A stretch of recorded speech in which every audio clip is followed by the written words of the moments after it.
Hey guys, so it's time to start solving a different type of trigonometric equation, ones where the angle theta inside of the function is being multiplied by some number k, and we're solving sine of k times theta is equal to n, so where n is some number. So in this video we're doing sine, next we'll do cos, and then we'll do tan.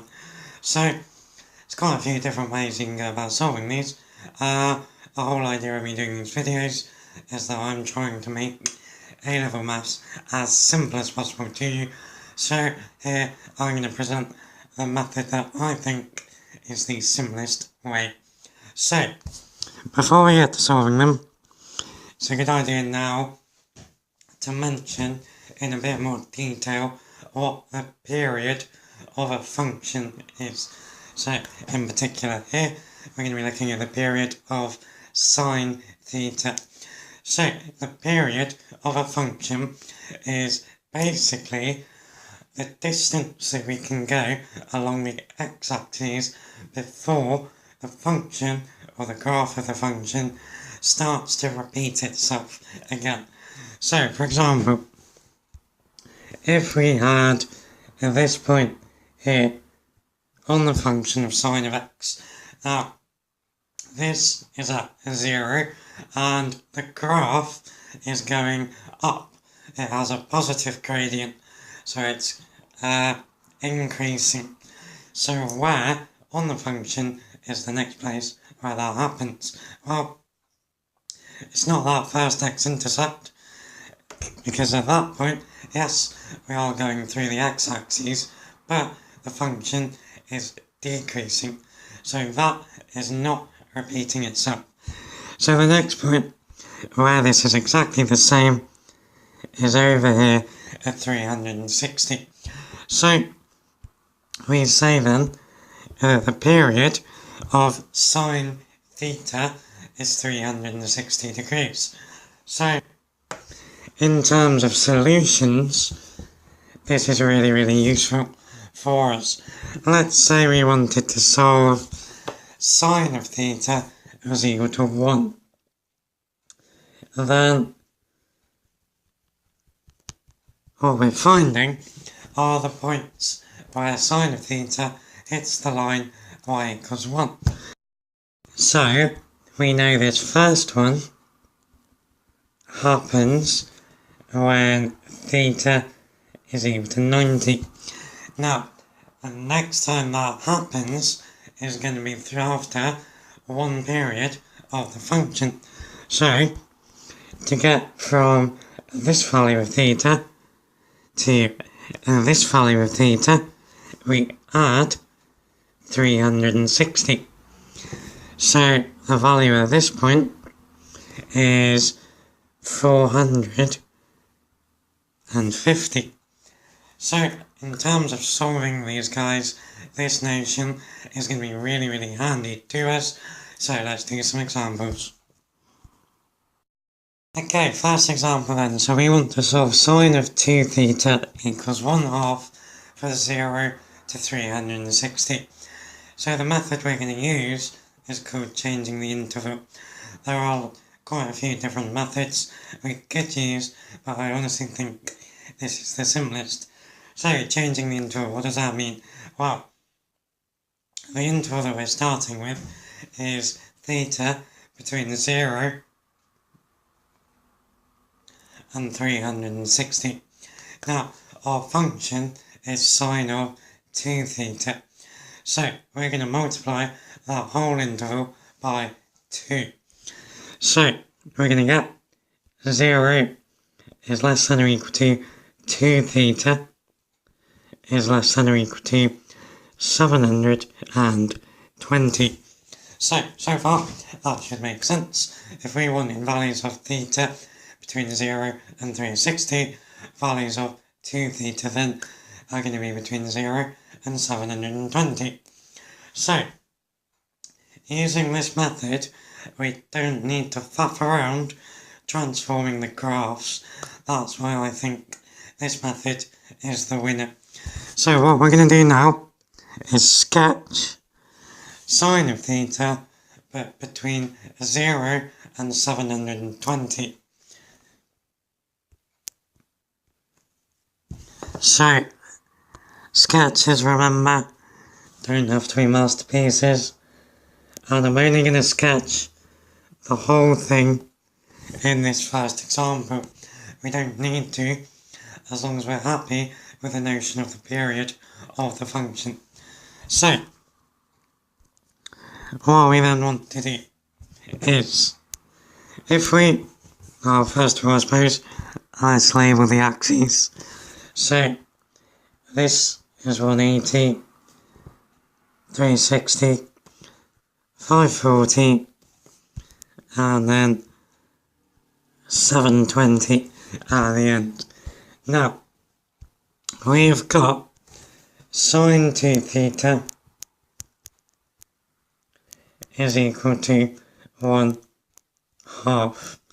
So, if we inverse signed both sides of that, we would get 2 theta is equal to 30 degrees. So, that is giving us a solution somewhere.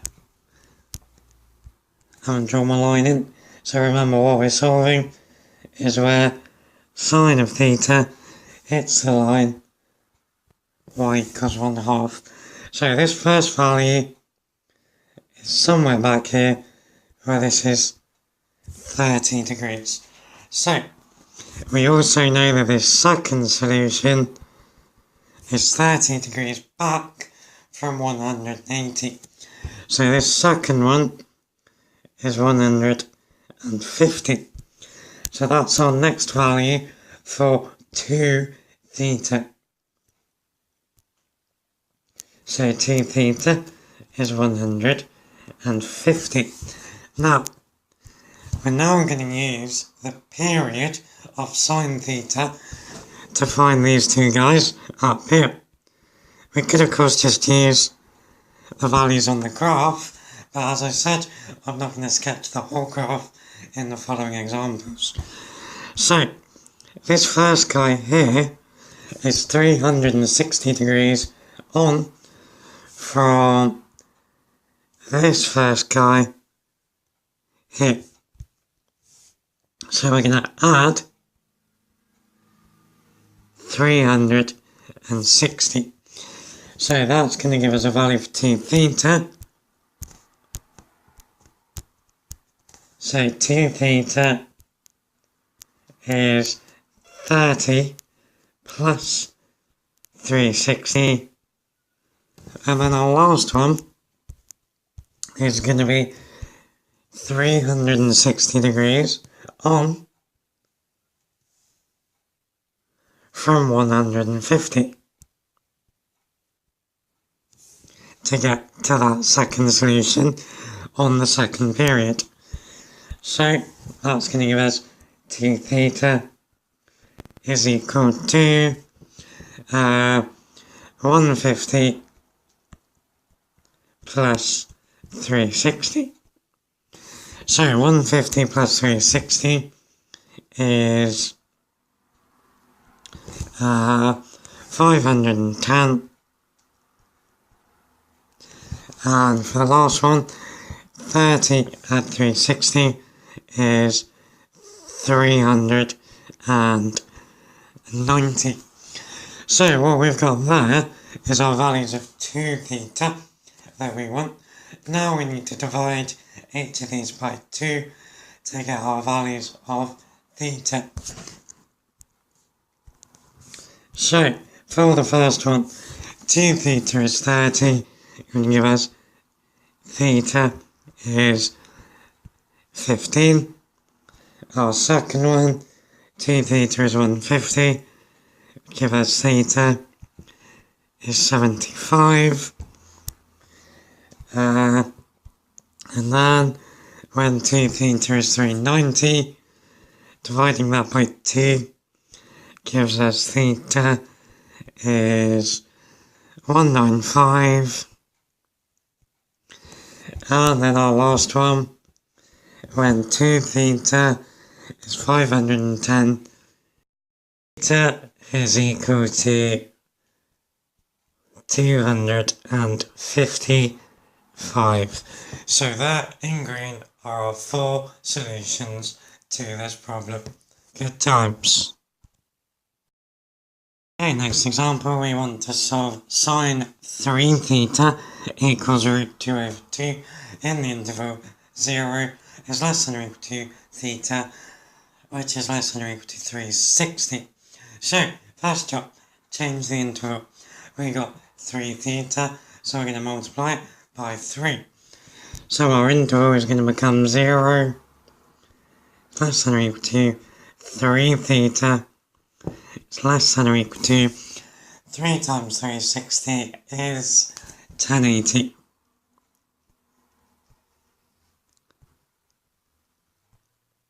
So, now we're going to sketch sine theta just between 0 to 360.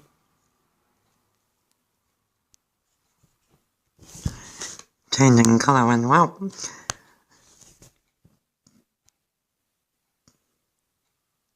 Okay, so that's our graph, that's our sketch of sine theta between 0 and 360. So, to get our first solution, do the inverse sine. So, inverse sine of root 2 over 2 is 45. Now remember, that's not giving us, because we've changed the interval, that's not giving us theta, that's giving us 3 theta. So, 3 theta is 45. Now, what that's given us is, say that's root 2 over 2. That's given us our first solution there.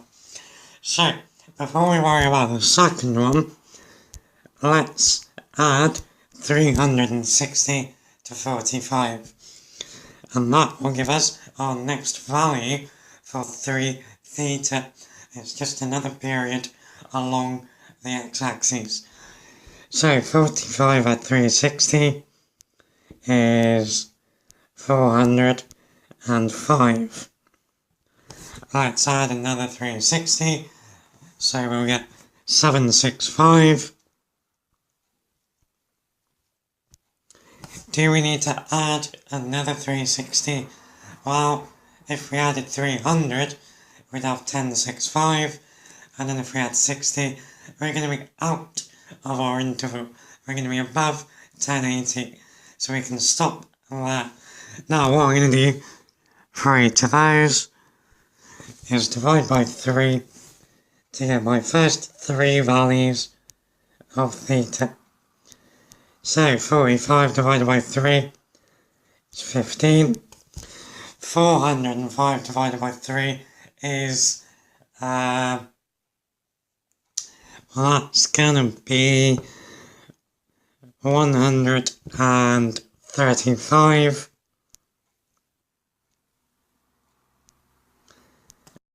And then 765 divided by 3 is going to give us 255.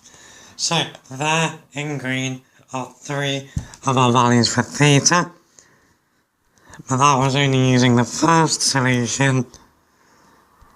So now we've got more to find. So this value here was 45. This value here is going to be 45 degrees back from 180, so it's going to be 135. So that gives us our first value for 3 theta. So 3 theta is 135.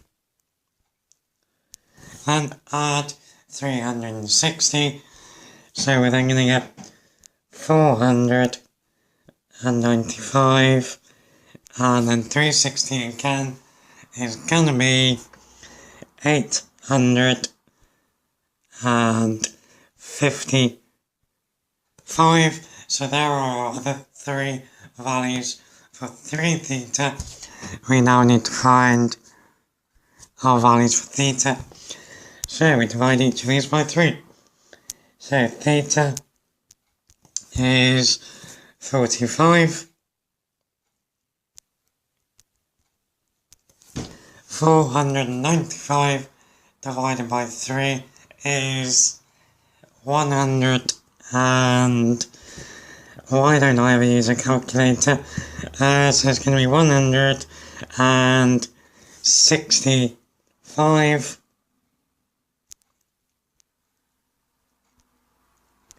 And then 855 divided by 3 is going to be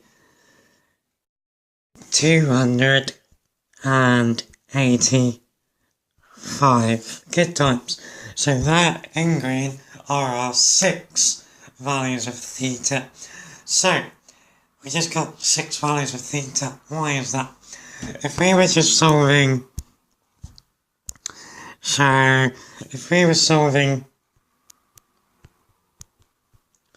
just sine theta equals root 2 over 2, we would get 2 solutions. Sine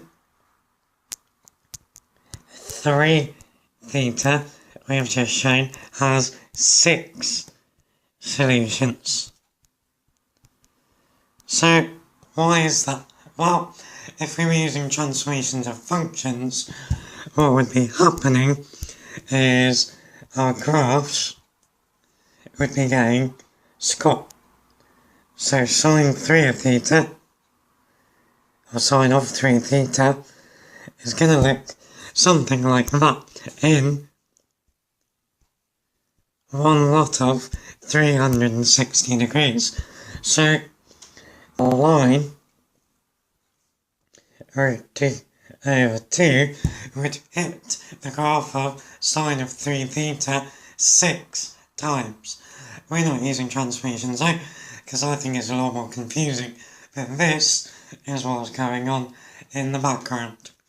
So, in general, the period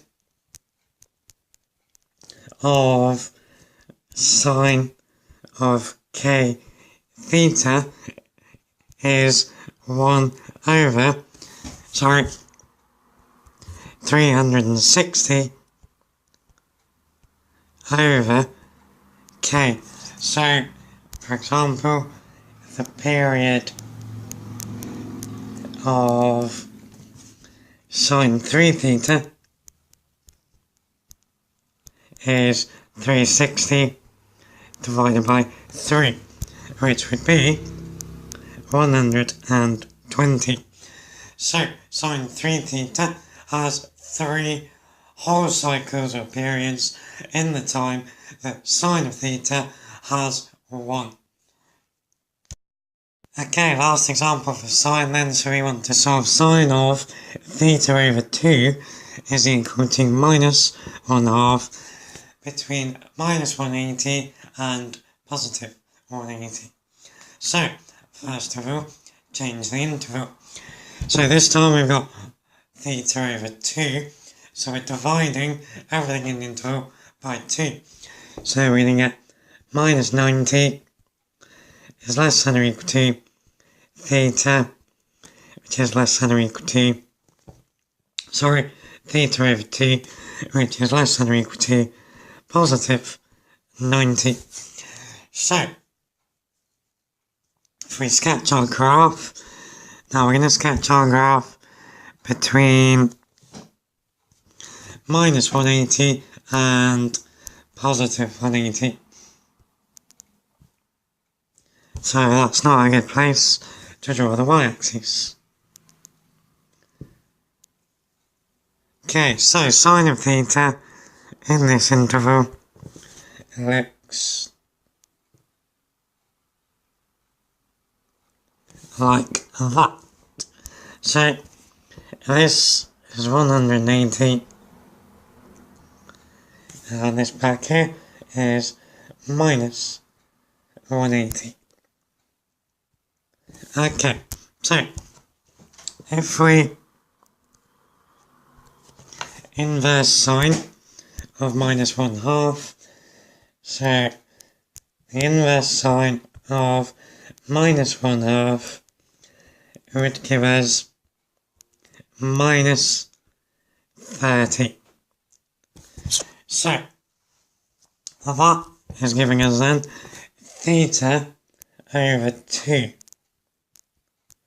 is equal to minus 30.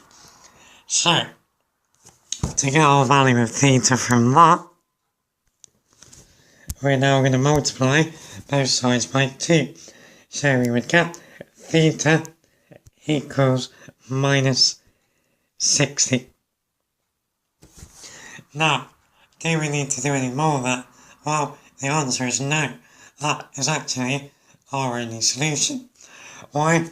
Well, if we subtracted 360 from minus 30, so if we did minus 30 minus 360, so we're going a whole period to the left, we would get minus 390, which even before we multiply it by 2 is way out of our interval that we're interested in.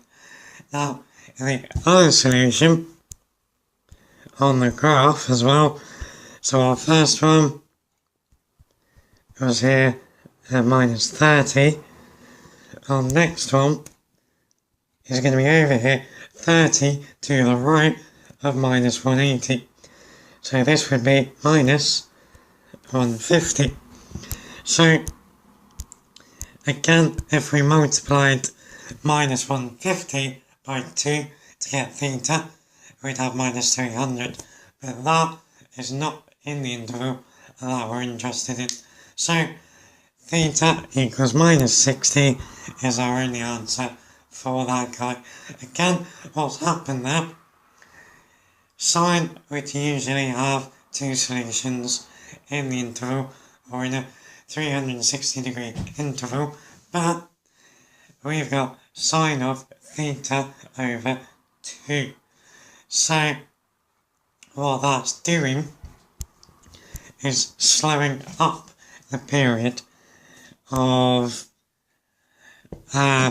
sine of theta. So the period of sine of theta over 2 is 360 divided by 1/2, which is 720. So the period of sine theta over 2 is twice the period of sine of theta. So there are half as many solutions in the same interval. Okay, that's it for sine. Next up, we'll play the same game with cos.